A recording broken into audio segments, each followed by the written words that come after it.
Well, a sunny summer day and a baseball game wouldn't be complete without an ice-cold lager. Aaron Hill, or Aaron, apparently, from the Fargo Brewing Company's here.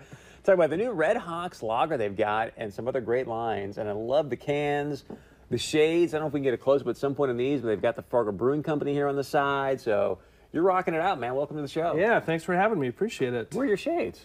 I should wear my shades. Yeah, what's going on? He's the only one who kept the sticker on, too. I should. The whole time I'm just going to wear these sunglasses. But, yeah, so anyway, appreciate you having us on. I brought a few different products here today. I'm going to take those off.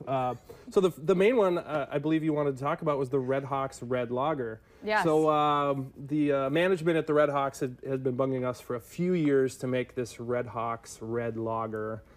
We kind of kept saying, not sure. And finally this year we caved and we thought, all right, let's do it. And of course we kind of were strategizing on like, wow, we got to make a really cool can. This has to be an awesome project. Yeah. And so we thought, well, we've got to do something with Doug Simonek, the manager. So we got a pretty cool image of him. We were able to get that on the can. Yeah, and Doug really, really loves these cans. We gave him a 6-pack the other week, and he already asked for 2 more cases of it. I'm sure. He likes his beer, likes our beer. So can we crack? We're going to crack one open. So yeah, I was going to say what's inside of it. You don't have to try it, but you can at least see what it looks like. So technically, it is a Vienna-style lager. We call it kind of more like a red lager.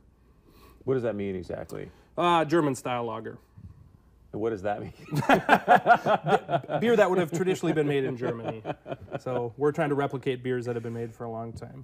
But, now, are these going to be? These are going to be limited to just the summertime. Extremely, extremely limited. Yep. So the cans are available at Newman Outdoor Stadium where the Redhawks play. They're also available in all of the Happy Harry stores, in Bernie's, and in the Bottle Barn in West Fargo. But we made just a really, really small amount of these cans.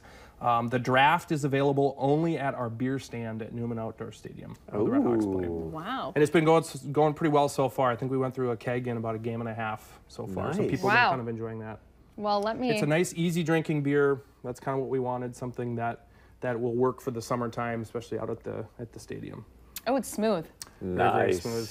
I wouldn't. Like how you look right now, Larson. Peer pressure. Peer pressure. Smooth with the sunglasses on, and I'm guessing that Doug was happy with the beer product inside of the can. I believe so. I believe so. Oh, yeah. So really, really easy to drink. Do you have any buffalo Very approachable. Exactly. Or a hot dog or a burger or something else that would go well at a baseball game. Wow. So again, really, really limited. I can't stress that enough, and it's only going to be available in those Fargo stores. So unfortunately, we're not able to get it out. We do sell our beers over the whole state of North Dakota, but unfortunately, it's just so limited that we have to kind of keep that in the Fargo area.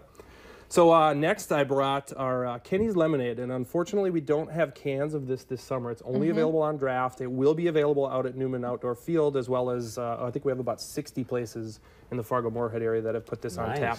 So lemonade, basically we do make a homemade lemon soda.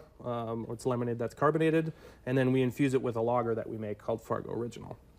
It's super good. It tastes so. Chris, you know how you loved your lemon shandy this weekend? That reminded me of. Yeah, very similar to that Shandy style. So it's Radler, which to my understanding, the Europeans call them Radlers, Americans call them Shandies. So how do you make this? So we just take a lager, is the base beer. It's called Fargo Original, and then we make our own homemade lemon soda.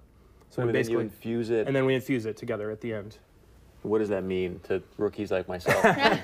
Chris would like a tour. So we have the lager in one tank, and then we make the lemon soda in another tank, and then we just pump the liquid. We pump the lemonade out of the one tank and into the other. Actually, we put them in a separate third tank, I should say. It's very refreshing. So basically 2 tanks that we both pump them into one tank. Wow. It's very refreshing. Very, very refreshing. So it's going to almost taste, a lot of times when people try it for the first time, it's a little tart. You might kind of feel it down there. But then once your taste buds kind of get used to it, it's very, as you said, very, very refreshing. Very easy to drink, especially when it's hot and sunny. But sour beers have become more and more popular, so Correct. it's kind of a better version of, if you're not a sour beer person, it still kind of has some similarities. Correct, exactly right. So great beer to be out on a patio, or obviously at the Redhawks game when you're throw a little lime in there maybe, and so if you want to throw a lime or a lemon, or some people pour it on ice, or we've apparently heard some people are using this as like a drop shot beer. Or for like beer cocktails and stuff like that. Sake bombs? Probably not sake. I guess probably vodka. But they're using this for a lot of different ways. So unfortunately, only available if you want it in off sale. You can only grab it in the growler. at a few different liquor stores and, of course, our locations. I love Windswept. When And you then guys the came out with Windswept. that, I was like, this is something that you just have to have. It's kind of reminds me of that orange wheat beer that you nailed know it to love. exactly right. Yeah. So there's orange peel in it, and it is a wheat beer. So it's a Belgian-style wheat beer, or wit beers is how we say it in the traditional vernacular. But traditional style Belgian wit beer brewed with orange peel and coriander. And when was this one made? When did you guys come out with it? Oh, Just like 2 years ago? Yeah, this is, I think, our third summer now, and it is just a seasonal out for the summer. But this one you won't find in as many draft lines, but you'll find it in cans in pretty much all the liquor stores across North Dakota. So the Great ones stuff. at the stand, if you go to a Redhawks game, which ones are going to be the ones to go and get? So you'll have the Redhawk Red, you'll have the Kenny's Lemonade, you're going to have our most popular is called Stone's Throw, Scottish Ale, and then right now we have our pale ale called Iron Horse. So all 4 of those are on tap at When are you coming out with Aaron's apple cider? Aaron's apple cider. Cideries are a whole different process, actually. A whole different ball game. It's a whole different ball game. Yeah, everything has to be licensed separately, separate buildings, all that stuff. And don't forget they have their location in North Fargo. Also, their ale house in South Fargo, which I just had the Cuban sandwich to die for. Nice. So you can visit either location if you want to get your hands on some Fargo beer. Ron, great stuff, man. Thank you very much. Thank you very much for having me. All right, stick around. We're going to wrap up this Monday show right after this.